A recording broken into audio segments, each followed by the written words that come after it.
la propre. Il faut chocolat, parfait. Donc, Batobokoko, bazala propre. Mais il faut ça propre. Si vous avez beaucoup de salité, nous avons solo, mutoki. Quand ça une identité négative, il faut ça propre. Où est-ce que si on a la mutaboko que l'on tout n'a rien de souba qui nous t'a où est-ce il faut ça où est-ce vendre à Ogolia ta chingom na carte. Ogota ta refi. Ozo soumana yo, ba le peli pendant chambo zolia. Si on a beaucoup de où est-ce que salité donc azali sorcier. Azo travailler na ba énergie à basse classe. Donc, vous avez beaucoup que tu es sale, donc ça va être propre. Les entités supérieures marchent toujours à propre. Bafan na kana propre. Donc c'est ça beaucoup. Tout le monde a sec, ba loge, ya bande ko ba ninga ba peuple mususu ezaka propre. Question mon monde là zo prospérer parce que à comprendre principe à propre. Propre et bien dans la bénédiction, propre et bien dans la richesse, propre et bien dans ma malam, pauvre, dans la saleté, bien dans la pauvreté, malédiction, liwa, makamamabe, dans ma bé, t'as la Congo RDC, t'as la ville à Kinshasa, où on s'est dans la saleté, bah poubelle partout. T'as la monnaie parce que bah tout battre la biso bah mais tout dans mais bino mo bolobela mambo beaucoup mais au moins boza propre. Mais c'est dire que bah ça la biso ba reproche wana et belé ba banga même mais na makambo wana parce que na ningi ba monnaie là déjà ba misoso ba présenter liboso très sale est-ce qu'il faut omi tchara susu omi qui paraté aux ala un peu solo topé solo mapeka aux ala un peu bizarre c'est de cette manière là que nos ancêtres bazala qui to comme pour ngabna ba ko na bazala très manière wana té bato baza bon c'est comme aujourd'hui na reproche à la chef musuna oh yoza roi un roi, il faut être propre. Un roi, il faut être propre. Il faut être propre, autant mon cara vrai. On a roi, on a ma belle, on a la population. Comment il y aura autant, la chapon coïneuse à ma belle, côté de boété, on a roi. Même respect, on peut se respecter. Bon, respecter en côté. Même Bango, on a Bangouza, on a reproché. Les Arabes, on a Bakisenso. Na baki mbassé qui m'a boyé ma place mon carré reculé yo kasi ministre au Kekuna yo kasi conseiller chef de l'état au Kekuna ok nous kuna ya ba ok na mina ba groupe de sommeil parce ventilo clim comprendre et le ngouza d'aujourd'hui ba lingi bongoté pour la banque qui ngouza fait fa na kana mbabula moko betengama ne loko moko baluka boyé ne loko mo sala boyango wana bango wana ndeki bonzambe tu es bonzambe te nzamba propre Nzambaza vele la. Nzambaza bongote mandala la te. Moi je n'ai pas cette conception des choses. Oui. Ok, c'est tout changer. Tout changer. On est ça mais le ngunza va comprendre parce que bazaka la forme moko boy soutien au monde ya kala et katani boité. Faut ça propre. Ngane na sala ba soutien ngana ko chape momi na lito na soutien nga pa monde pona fifa ngo na ti soutien nga pe boy moi ça lulinga yo jeune bona makambo alulinga pe c'est ça la ma ouais mais bangunza musuba la tabakende au moins yo alwa nganga osomo parce que ba image o ba pesa biso moto zo pesa ça fait que message non bala mo zo lekate et puis tant la bano lobela bato maman aza tiré na expliquer beaucoup oui. Vous devez être propre. Chef coutumier, vous allez propre. Propre, ça, bon zambé. Il est temps, mambo révolution un peu. Moni biso bilenge tozana marambo. C'est-à-dire que révolution, pas comme moi, papa. Et puis, un chef coutumier, c'est le chef du village. Ce n'est pas le chef de chefferie, to groupement. Groupement, na chefferie, mundele mutasalaka yango. Yango peut se pérenniser tilelo. Yango monaka l'état, nomara groupement na chefferie. Vous comprenez? Alors, il y a un chef coutumier, un chef Moussou, au bazon, il va identifier ce qu'il y a chef ou il y a faux. Identifier chef à faux en fonction de quoi? Il y a un ministre de l'Intérieur. Ministre de l'Intérieur, il y a un chef coutumier. Nous tous nous dépendons du ministère de l'Intérieur. À travers le ministère, il y a Affaires coutumières, secrétaire général Affaires coutumières. Il y a proclamer déjà Makongo kulengi kwanziba yo ya na mabere na ngala nguzi la makumulenge kokota yo nani na loka yo mobaluka na mutuka na yo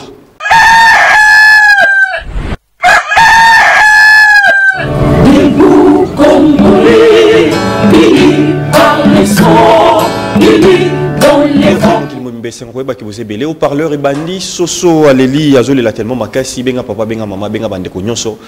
Bakota, pour le tu vas prendre nini. Les lots au parleur, tu vas prendre fumu azali nani, tinu azali nani, ngunza, bande kopé mingi au batune qui vraiment va comprendre un peu tellement makambango parce que mon sal to zali ko sal les airs ko la mousse un peu batu ba prendre marambo ba koka susu ko yebate maram mingi ba welela plopé ba bisika mingi balandaka.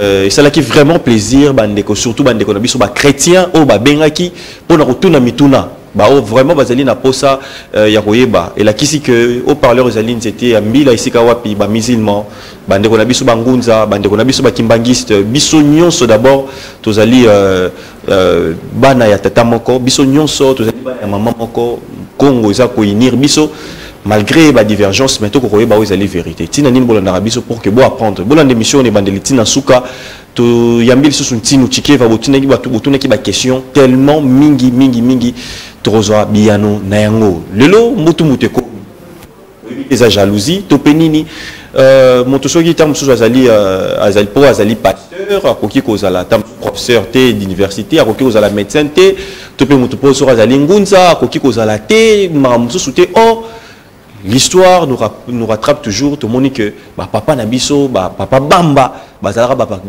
en étant ngunza ba mikondi pe minene na bamboka oh papa okito tous ces gens là papa Diangenda et les autres tout comprendre que baki ba spiritualité par rapport à la politique le lot ils un peu moi court oyo to komeka mpe ko zongo na ntinu wazana biso mbote na otinu mbote mukendi yenge kieno malukai Ani Sokoma, Nangadef, Betouabou, Chikati, na population de Congo.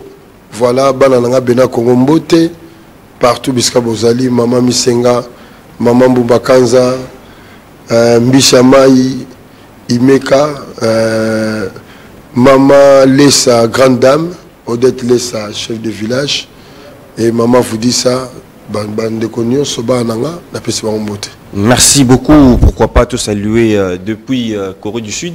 Nelly Mokela, Mbote na Yobele, Mona Souka, Tata Mosia Bana, te pesi Mbote na Papa Makela, ya Maman Angèle, Mbote na Bino, pourquoi pas MC Songo, Mona Bakoko solo, te pesi Mbote Belé, Papa. Rolanda Marambo, Bandeko Belé, Biso Kokoriko le Fungo là depuis quelque part, Rolanda.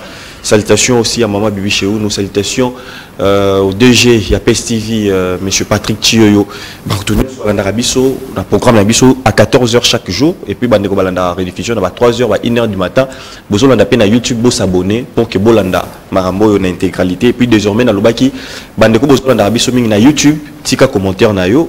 Au commune combo na yo parce que bande ko bazol ngapé tout temps rappé ba combo ko sala pe bien même ba o bazol ko ba image alors tinu to ko outil un peu aux qui est prouvé au perda qui yo bakoko et simba ki bisonyo so parce que zali un peu deux fois pas si des fois paye 5 pour que comme on un peu mettre moi briefing ba maman Odette ba na biso ba maman nanu ba maman pe belé ba maman belé hein maman Malekalis na Suisse maman Lelo Poiti ba maman belé et surtout merci na batno so ba accompagner nga ba assister nga ba papa Nzinga 10 000 solutions kuluta baleki papa Nzinga et puis Kisimbi Ndombe na Mwanda donc voilà Dodo Kolo, Diana, vraiment toute la famille n'a pas si baron de son mot.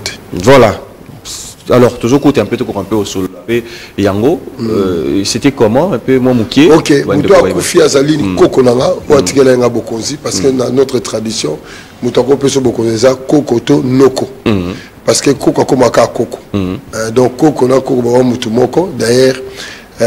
Biso na Congo central étant que matriarcat bana ya koko na ya mobali ba robenga ngai papa leki donc bana na bango siko ba robenga nga koko donc si je prends le cas ya mama leki na Lina papa abotié aza koko na nga parce que azali leki ya koko na nga mwasi yokonzita aza na Paris mwasi général Chikeva alors le quoi de ça matriarcat maman na ngai Lina aza mwana fumu nga nazali fumu nanga et na matriarcat du coup maintenant changé et parce que le pouvoir est à côté de maman Maman Lina, oazo la maman Leki nanga parce que azaleki ya maman nanga Janine, automatiquement azo benga papa Leki, bana oya boti ba benga koko.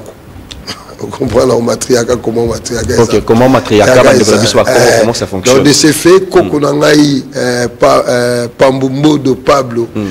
Donc tango azobenga koko ngala azobenga koko to komi mutu moko du coup ngala kobenga grand frère azobenga petit frère et pouvoir nanga iso nazala neveu te na otika ngona petit frère nanga to na neveu nanga to na koko nanga azokoma le petit frère nanga.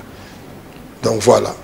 Voilà. Et puis une chose, les gens doivent savoir parce que dans les commentaires rebellés dans haut-parleur, dans les commentaires à moi la moi oui, azalaki azaki mbuta azaki bon, na comprenez dans ignorance na hein.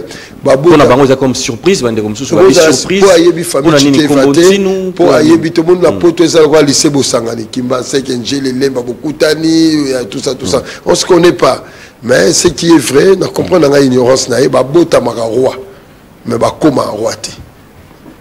Donc c'est pas déjà surprise na bateau ba yaki comme mbuta on a yo comment wa benga ayebinga mbuta parce qu'il était na roi c'est normal babo tamaka roi. C'est-à-dire c'était avant une intronisation. Botama déjà roi. Na libuma maman nanga Janine naza roi. Yango pana biso ba benga fumu nanga. Maman nanga Janine pe ba benga fumu nanga. Noko nanga Chikeva Jean ba benga fumu nanga. Vous comprenez? Dans les familles royales. Famille royale. Okay. Donc Mimi Chikeva ba benga fumu nanga. Adèle Chikeva moi ça VBG Bila ba benga fumu nanga. Erli Chikeva ba benga fumu nanga. Gaël Chikeva ba benga fumu nanga. Ni atambo la pota to tamaza roi nanga. Vous comprenez? Diana ba benga fumu nanga. Yo ozui un peu siko ngala zanani. Ngala zali siko mukonzi ba fumu nanga. Parce que ba pesi ngai droit. Au pouvoir ya ko diriger ba nanga conformément à la décision à clan. OK, la décision à clan le chef du clan conformément à la volonté de l'ancêtre bazui bon moni bino so ba roi est-ce que grand roi la bino yé. Oui. Alors là tout ce que parce que bazui bilembo à pouvoir tout ce qui est au banana Makongo parce qu'il y avait deux Makongo donc banana Makongo ba bilembo to la tarawana ba la tisinga et du coup maintenant on a commis Makongo.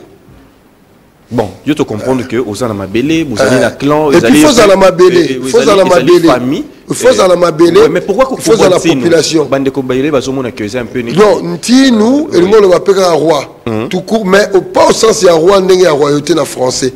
Ntinu ngolo ba nzete o peut sara bon moy. Donc et je expliquer rôle nanga. État que Makongo nazali o nazo ko réguler la vie dans la société. Il faut la battre la battre. Il faut la paix sa prospérité pas abattre. Il faut éduquer Batou. Il faut la battre la coutume. C'est ça, oui, Ntinu. Nzeto peut s'arabo moi. Ntinu. N'a pas fait la katarabakam parce que tout jugement ça a laissé en Nzete. Y'a bi Ntinu. Alors Ntinu, moi tu vas Congo ba emanze momo Ntinu Yezulu okangala donc Nzete abo moi ya likolo. Parce que la première autorité na mabele eza Ntinu, eza Makongo, eza Nkumu. Ce n'est pas l'autorité religieuse. Mozalis Nabiso n'a pas créé l'autorité religieuse. C'est-à-dire que pape T, pasteur T, Ngunza, aujourd'hui vous avez les Kingunza religion. Mpevalongo, religion africaine. Vous comprenez, c'est Kingunza religion avec des dogmes, n'a pas de doctrine. Mais Kingunza, c'est la maîtrise. C'est la maîtrise, il y a Bokoko. Bokoko, ce sont les lois cosmiques qui s'expriment à travers les Makukuma Tatu Malamba Congo. Le nom Ngunza, là comme Kimbango, c'est la même chose. Ngunza, je suis l'effet de la vie. Kimbango aussi, c'est l'effet de la vie. Tu parles seulement la même chose. Les problèmes en congolais, ils ont problème, il y a définition en concept. Lorsque le concept est mal défini, raisonnement, se continue na buzoba. Comprendre, c'est comme que lorsqu'on parle le mot église, ecclésia, qui signifie communauté ou l'assemblée. Mais les croyants croient qu'on dit l'église, et ça, non, c'est un nom politique, église, c'est un nom politique. La grec antique, en grec ancien, quand on dit église, c'est l'assemblée des hommes politiques qui dirigent le pays, qui dirigent la cité, qui dirigent la ville, qui dirigent une province. Et ce sont les gens-là qui se réunissent tout autour, il y a place, et puis décider, les propriétaires terriens, voilà, on comprend. Alors, maintenant, lorsque le mot est mal défini, reste le raisonnement comme une difficulté.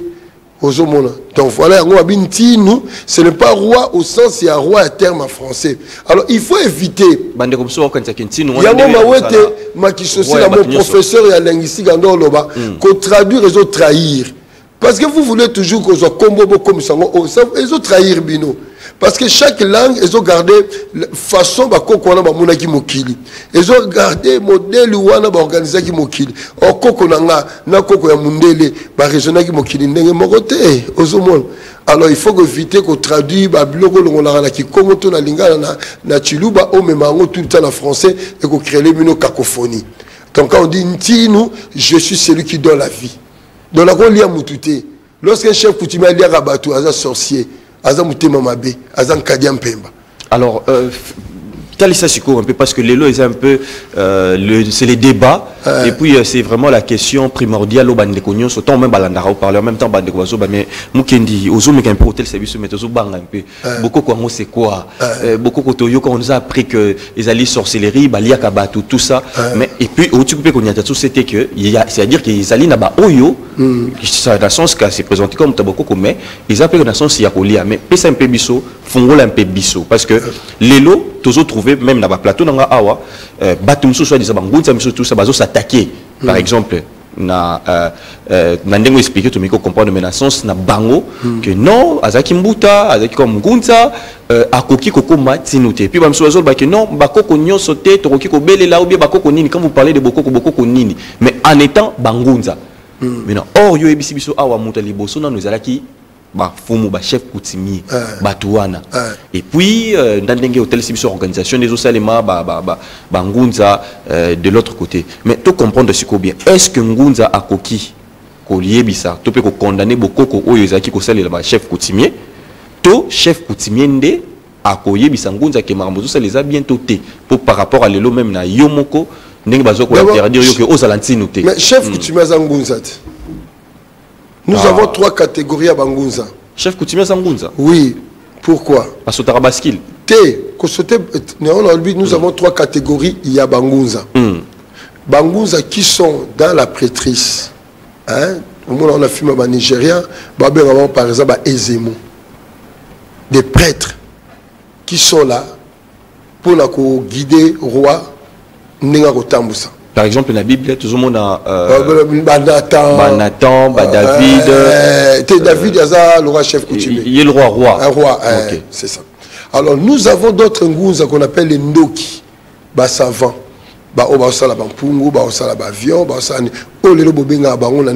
Sorcier. Sorcier? Le terme est sorcier, et on le sort, sortilège. Mauvais sort. C'est détruire mutu. Jalousie. Jalousie. O lobeli mutu. Koloka mutu. Ko singa mutu. Alors koloka ko singa mutu ça ko détruire vie à mutu wana. Ba ko loka on ndenge moko boye musale kufi ba lokio po kufi parce que la maloba ka ba obomela yo. On comprend. Oh ndoki ngolo ba société. Ndoki lelo koma boye parce que mindele pendant la colonisation, pendant la lutte contre ba koko na biso, ba o ba trahisaki. Parce que funda bakoko na so pa ba mindele yango comme ndoki a été stigmatisé. Mais ndoki cela veut dire savant, hein, savant c'est ça lui va parler à téléphone peu importe. Alors nous avons une 3e catégorie à bangunza. Parce que ngunza nza inobi mutu nza ngolo ba monde nza ngolo ba cosmos ngu ngolo ba l'énergie de la vie, la lumière qui donne la vie. C'est quoi la vie? Ba toi ça la sens la vie ko bota mututé. Tout le monde a battu qui église. Ils ont marché pour la ramoussalate. Même le professionnalisme, c'est une forme de la vie. Oui. C'est comme on dit le monde occidental, le monde arabe. C'est une civilisation arabe. Quand on dit le monde aussi, c'est dans la globalité. Vous comprenez? Univers, cosmos. Donc, il faut pas comprendre bien. Alors, quand on dit maintenant, 3e catégorie, il y a Bangunza. Oyo bazo produit vie. Oyo bazo bantinu ya vie. Et ça, oyo bazo diriger société. Baza ko réguler rapport entre Batou na 4 mondes et puis na mort au baza dans le monde invisible. Bangwana babengi baosko bantinu bankunu comprendre banfunu pour rôle né angwana vous comprenez donc 3 catégories donc il n'y a pas la différence entre ngunza et fumu différence parce que aujourd'hui nous avons une forme de kingunza que je dis la religion ngunza donc jusqu'à le christianisme bachongo qui noir aux hommes ba personne ba dogme maintenant ba forme donc je ne peux pas être ngunza ça prêtre non, un goût, mais ça prêtre, c'est une naissance en français. Mais pour le diriger, c'est le prêtre politique. Parce que tu ne peux pas être un foumou, tu ne peux pas être un foumou, parce que tu diriges des mondes. Les mondes, il y a des vivants, dans le monde, il y a des morts. C'est comme ça. Aux prêtres, aux régulés. C'est ça la réalité des choses. Donc il n'y a pas la différence entre Ngunza au sens Bozoloba.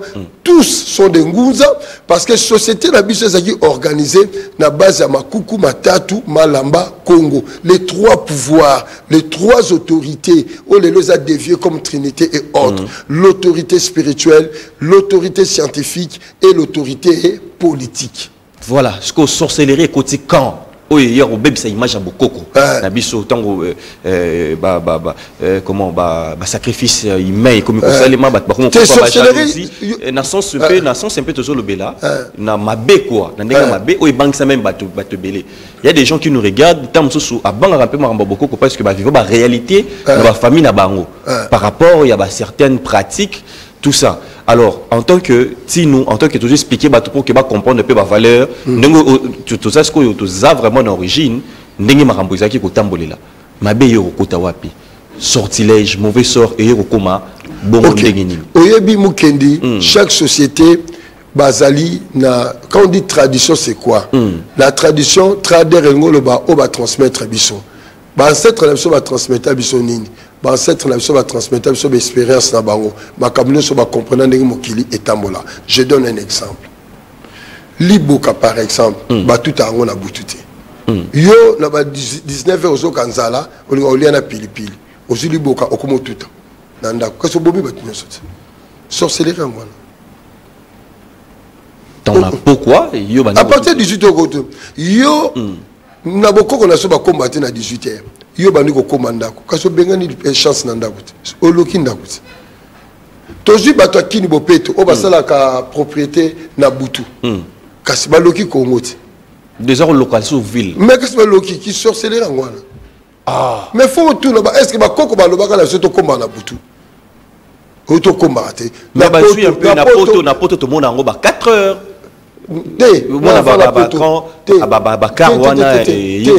na poto bakombola ka basukisa kolonga ba poubelle ba 16h 17h ba kara ba poubelle longoli ba zo komba pe ba balabala parce que la vie doit rester propre la vraie spiritualité va dans la propre soko ke pa muto lo ba mamba beaucoup kaza la salité wese na eza mabe azana makaba mabe. Ah mais les autres tout le monde batumsia beaucoup bazar habillement na bango era bizarre bazar sale mais quand la salité c'est une entité négative faut à la propre faut chocolat au chaka parfait donc bato bokoko bazar rapé propre mais faut à propre so muto bokoko kaza salité nous autres solo ya mutoki quand ça bien une entité négative il faut à propre ouais c'est so que la muto bokoko lo tout na ngena ke de suba ki nota wese na faut à la wese wa vandi okoli ata shingom na kati okota ata refi ozo sumba na yo ba lo peli pana jambo zolia so muto bokoko wese neza salitaire donc azali sorcier azo travailler na ba énergie à basse classe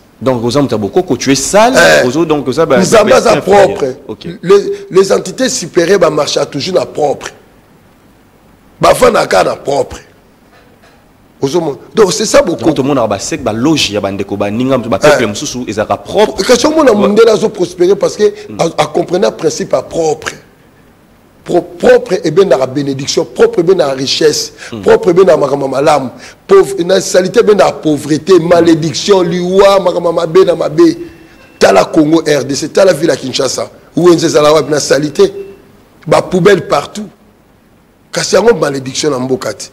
Le pays au marché malamoutin, tant notre gouverneur que je salue en passant tant azoloba Kini Bopeto n'habite ceux qui gouverneur à mon avis grandeur nango ya moi lobaki sur le plan spirituel Bopeto za kombo nzambe rien que na Bopeto na ville à Kinshasa pe na Congo tout entier to changer destin Congo dans la prospérité jusqu'à la propreté quand la combo Bopeto si le projet est compris sur le plan spirituel et physique to changer destin Congo. Rien à voir avec l'église ko sambela rien à voir ko sala ka ko kombo les ko sambela mobimba. C'est-à-dire bah piste de solution c'est belé pour na. Mais oui, rien que kaka Bopeto ya pamba. Bokoti na cimetière, bokoti na maya kalamu, bokoti na mukito changer. Ba mboka ba taxe ko bima, ba conseil, oui ba agitation sur ba kino ba zaka na kasi ba énergie sur la saleté. Na ba poubelle so beta bango. Les pays dans l'instabilité. Ozomon.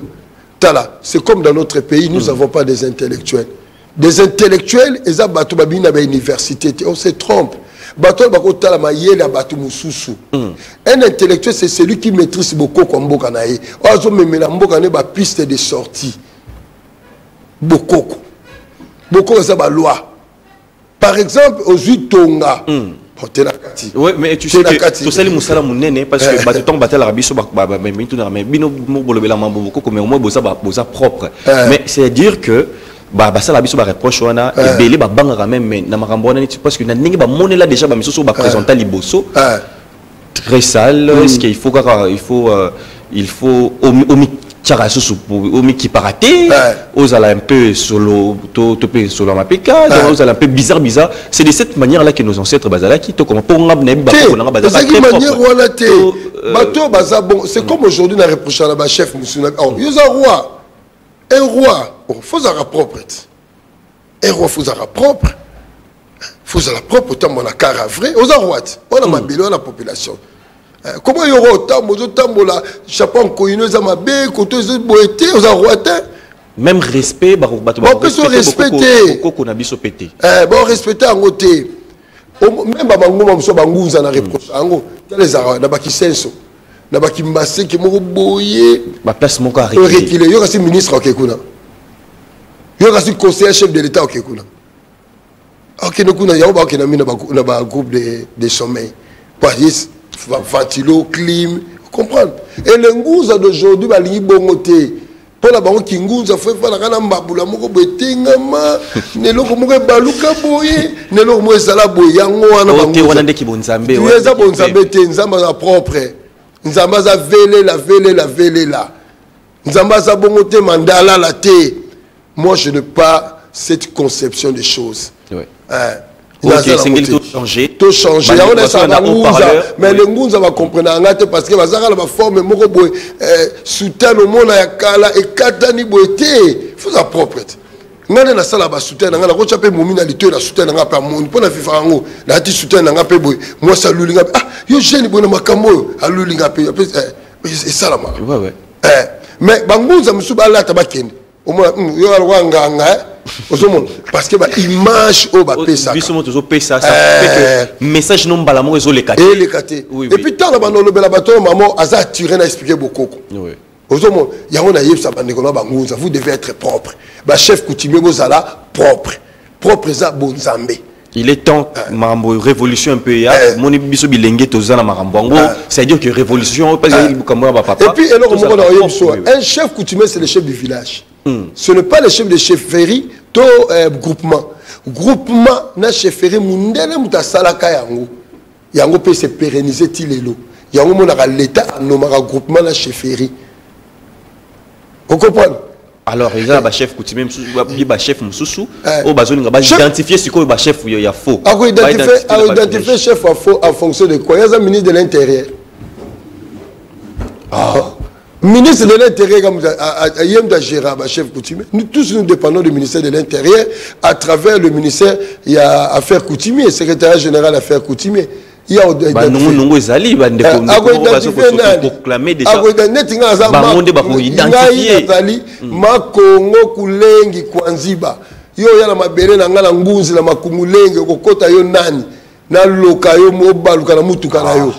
yo nani wa identifier nga o identifier ba koko nga chapeau na lata épée na zala ngoyo to soma giango o pesa nga ngo Bon, c'est que tu finis dans ma rambose. Tu finis. Parce que au moins, oui, qui est belé, bazar la bonne ma belé té. Azala pouvoir té. Azala pouvoir té.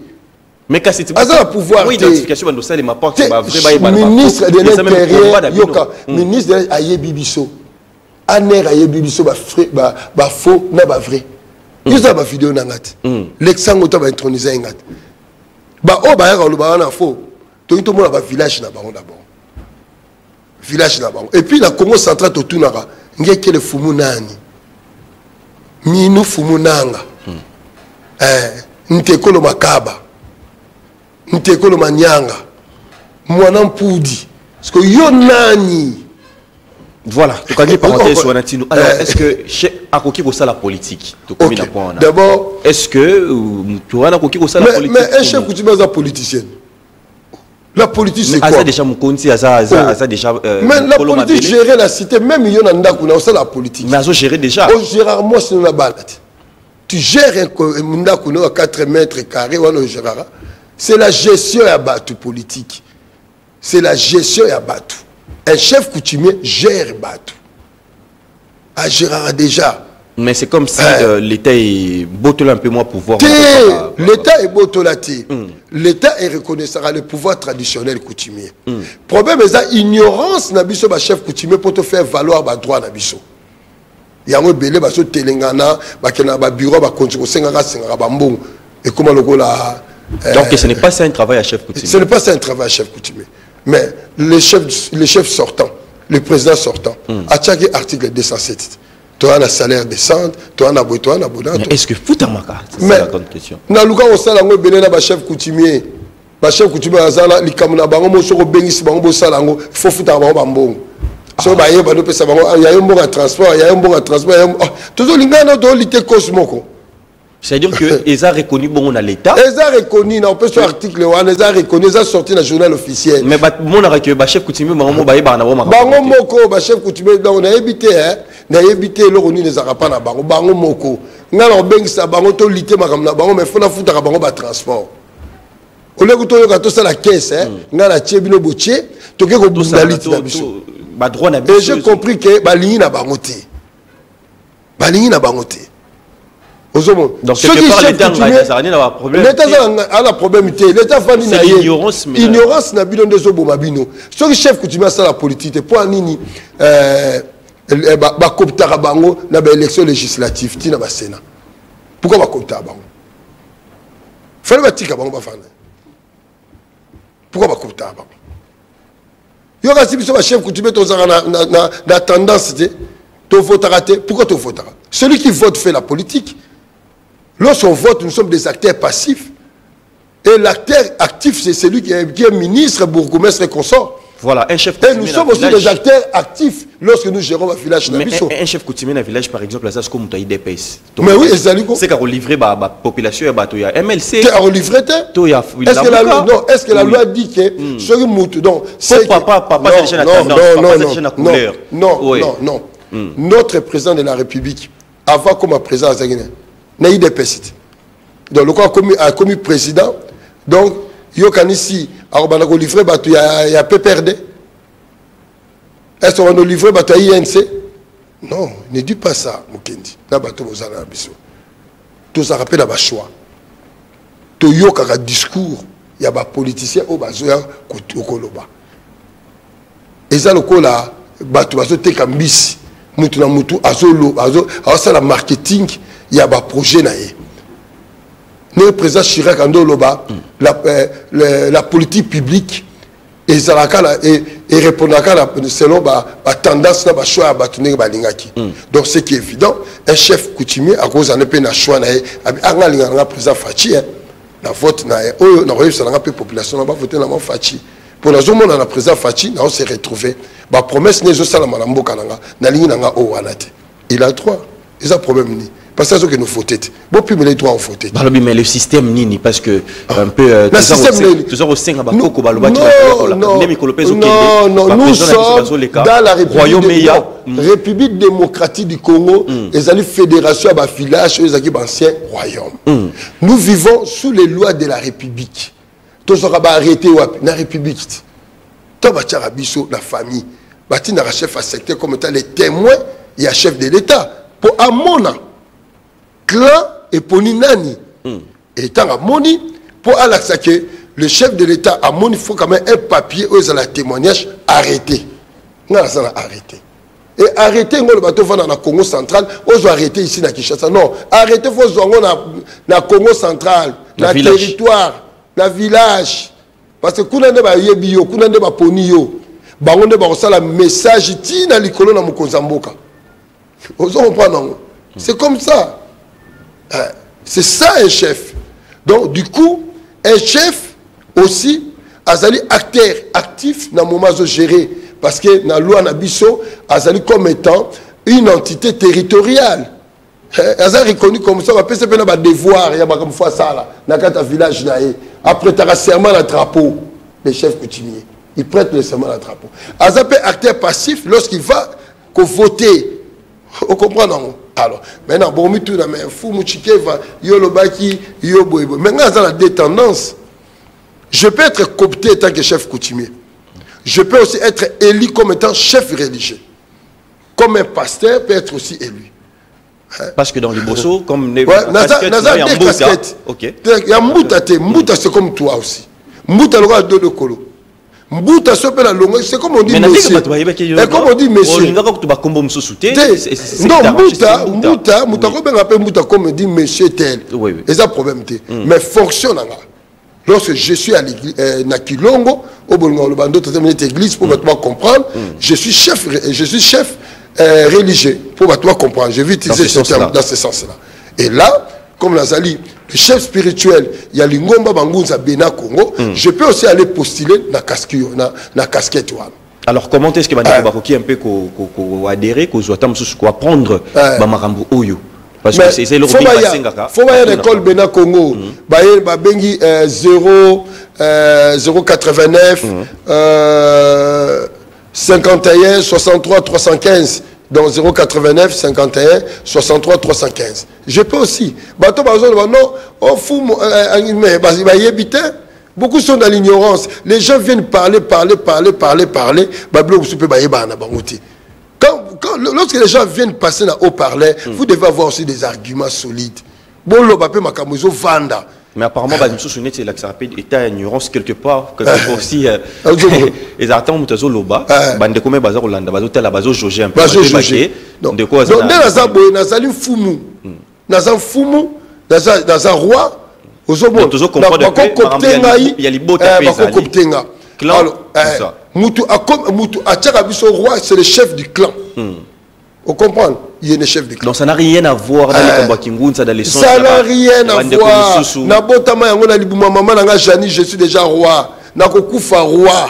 Mukona Kokufa Barubimisa. Tozana Likia Nord et Outana Sakokufa. Moïna sans ezana kateza munena. Faut pas tirer la yango. Ba kunanga pe na butu. La tradition na bino.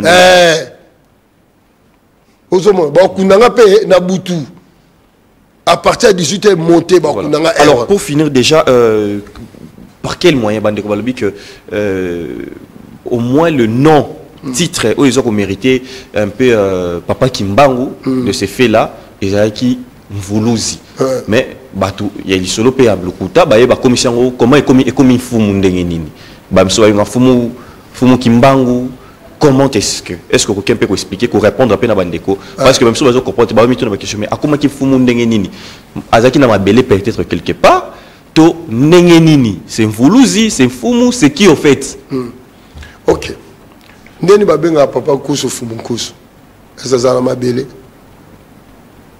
Papa Nkusu. Pose à mon conseil à tout.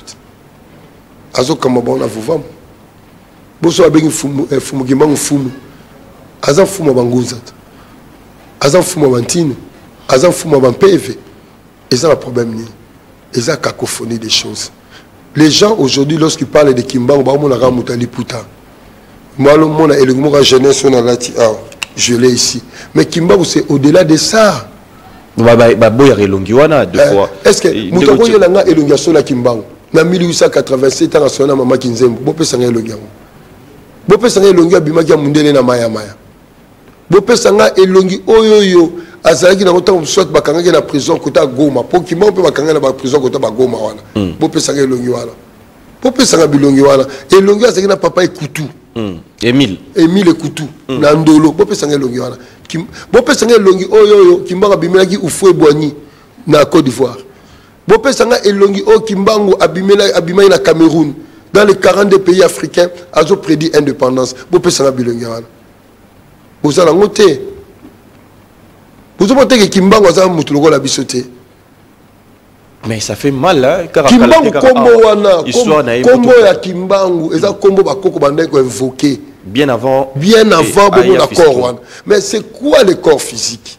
Le corps physique n'est rien que la cristallisation ya kombo. Quand on dit cristallisation pour comprendre, bah sera exemple ya maï bache na frigo. Tal comme la glace. Donc, un combo est comme glace et sur forme il y a récipient où est qui na kacha frigo. Ce bochaki maï na kacha kopo et qu'on soit forme wana. Ce kopo mon nez était moukier et comme exactement. Donc Kimbangu, le corps au binobo mona dans la multiplicité n'est rien d'autre que la cristallisation. Et puis pose-toi la question Mukende. Comment Kimbangu peut être omniprésent? Bisikata 40 malamoko. Qui est cet homme azaka omniprésent? Na le monde a battu belé balekala babuzo bana bango ah Kimbangu a tiré ma trace. Les gens viennent parler n'importe quoi. Oh ya biso sala oh ya bino basala nini. Kimbangu akoma mundele Kimbangu abimakati lelo Kimbangu asala mambe belé. Oh koko nanga leki Kimbangu koko na leki Kimbangu nani koko no so leka Kimbangu asala 30 ans de prison ba bête savait fouet. Qui pouvait vivre dans 120 fouets matin, midi, soir? Au total, 360 fouets. Azate, tout ça, on a Kimbangu. Kimbangu a fou, il y a des esprits nyonso. Tous les esprits dans le monde. Nous considérons Kimbangu. Et ça, blague. Ça n'a rien à voir avec l'Iputa, ça n'a rien à voir avec le Kimbangu, c'est la lumière impénétrable. En d'autres termes, dans le Baka, Kimbangu, c'est le féminin impénétrable. Et là, qui ok.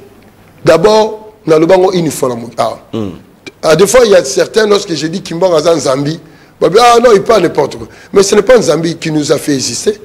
Nzambi, c'est toi et moi. Je suis la lumière manifestée.